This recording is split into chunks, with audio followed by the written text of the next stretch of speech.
The movie opens in a junkyard, and we see a girl pushing a pushcart. She knocks on what seems like an abandoned train coach. A man comes out and he discards many dismembered arms in the cart. The girl then pushes the cart away and we see that she is missing a leg and have a prosthetic leg in its place. Somewhere else in a club, MS-45, an all-girl punk band, is performing in a concert. They are on their first American tour. The band consists of 4 friends: Amy, Emma, Cassie, and Jill. As they are singing their song, a man named Biker Earl approaches them and gets on the stage. He grabs one of them from behind, inappropriately leading to him being kneed in the face. The girl uses her mic to beat him while continuing to sing the song. The man belongs to the group of local goons, and seeing him getting beat up, his fellow goons also come forward. They start a fight with the girls in the crowd. The girls beat up the goons, which causes destruction in the bar and angers the owner. He asks them to stop, but the fight continues. A man whose name is Sam watches the fight from afar. The bar's owner pulls out a shotgun and threatens to shoot if they don't stop. Cassie keeps on beating the man while ranting that Jill is pregnant, and all the girls get happy. The bar's owner throws everyone out. Outside, the girls are selling their merch and they talk about the concert and the pregnancy. We learn that Cassie and Jill are dating and that she is pregnant via surrogacy.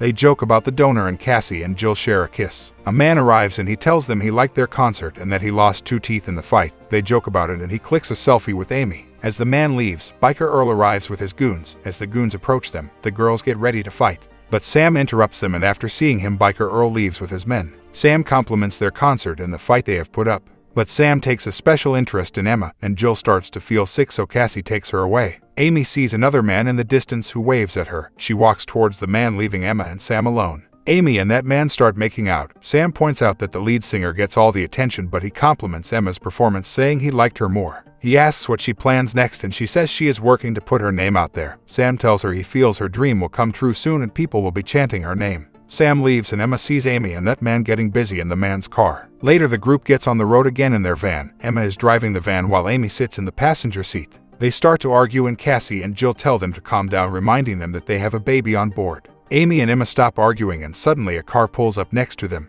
Sam is the one driving the car and he starts to bump his car into their van like a psycho. They narrowly avoid being hit by a truck and they stop. Sam races out of there and Emma starts tailing Sam to teach him a lesson. Other 3 think it is a bad idea and ask Emma to let it go, but Emma does not listen to them. The van's tire gets punctured and after looking around they find a spike trap of some kind, a belt with many pointy nails, which was already placed on the road. It looks like someone has set up a trap and the girls start to feel uncomfortable. A car arrives there and seeing it, the girls think that Sam has come back and they get scared. The car turns out to be a police cruiser and this eases the girls and they feel relieved. The sheriff helps in towing the van and he assures them that the police will find Sam. He asks them where they are coming from and they tell him about the show. He knows about the riot that happened. The tow truck driver, Daniel, tells him that the truck is towed but he has got space for only 1 person, and the sheriff asks the rest of the girls to ride with him. Emma gets a call from her boyfriend Tim, but she does not pick up. Cassie, Gil, and Amy sit in the police cruiser while Emmy rides in the tow truck. But instead of going to the police station, the sheriff takes them to the scrapyard. The girls start to panic after seeing it.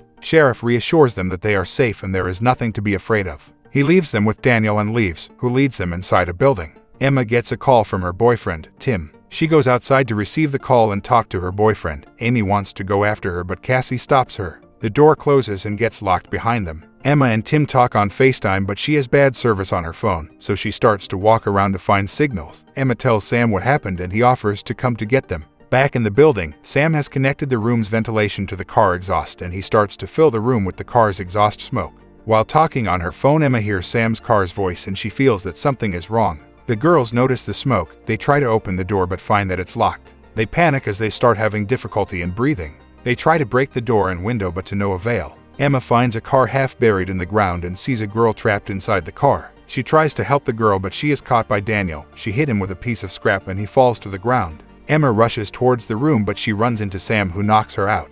The girls inside the building also pass out due to exhaust. Amy merely regains consciousness to see that she and her friends are strapped to the operating table and a doctor is operating on them and amputating their arms. She is administered anesthetics and passes out again. She wakes up again to find the doctor tending to her. She notices that she is missing an arm. The doctor tells her she is chosen to please God and tells her to rest. Later, we see that Amy is bounded by a metal collar across her neck. A man named Driller pulls her using the chain and leads her outside. He pulls out a sword-like weapon and attaches it to Amy's amputated arm. He also has a hand replaced with a weapon. He opens her collar and throws her into an arena. Her friends are also present in the arena, and their removed limbs have been similarly replaced with crude weaponry. All the lights turn on and there is a huge crowd present around the arena. The boss man of this place is called the Emperor. The Emperor is also present on a raised platform near the arena, and Sam, Doctor, and Sheriff are also present in the crowd. It seems as if they are a cult and the Emperor is their leader. A group of people holding weapons is led into the arena and they surround the girls. Amy tells the Emperor they will not fight. The Emperor tells them they will have to participate in a gladiator fight. Either they fight like a warrior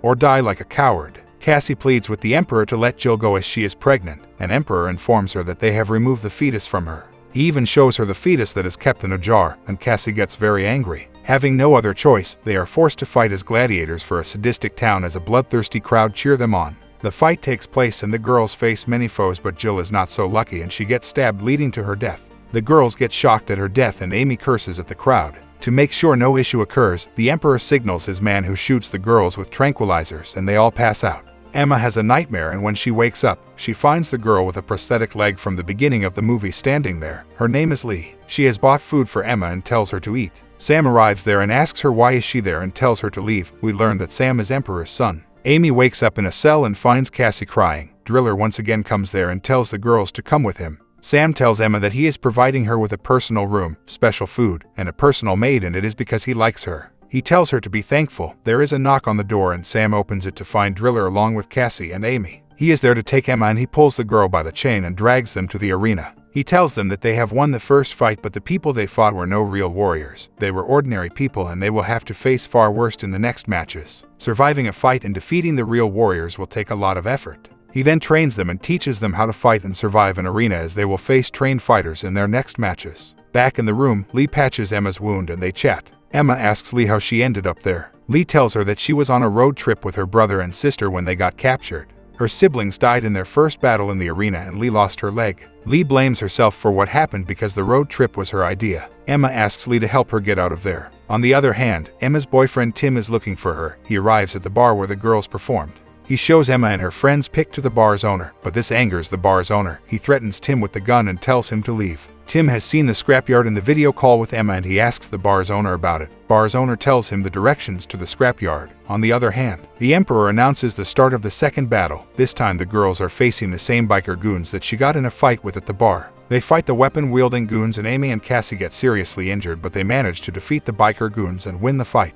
Amy is seen in a room that looks like a hospital ward. A doctor tends to Amy and while stitching up her wound, she tells Amy that the Emperor is very happy with Amy's performance and advises Amy to keep performing like this and to keep the Emperor happy. If Amy will do it, then she will be rewarded dearly. Tim manages to locate the scrapyard and arrives at its entrance, but unfortunately, Sam also arrives there at the same time. Tim asks Sam about Emma and Sam very cleverly lures him into the scrapyard. Sam challenges Amy to one-on-one fight and cleverly sends Tim in his stead. As Tim's face is covered, Amy thinks it is Sam and she kills him. Afterward, when she removes the mask, she sees that it is Tim and not Sam. Later, while having dinner with Emperor, Amy tells him that she will kill him and will behead him at the first chance she will get.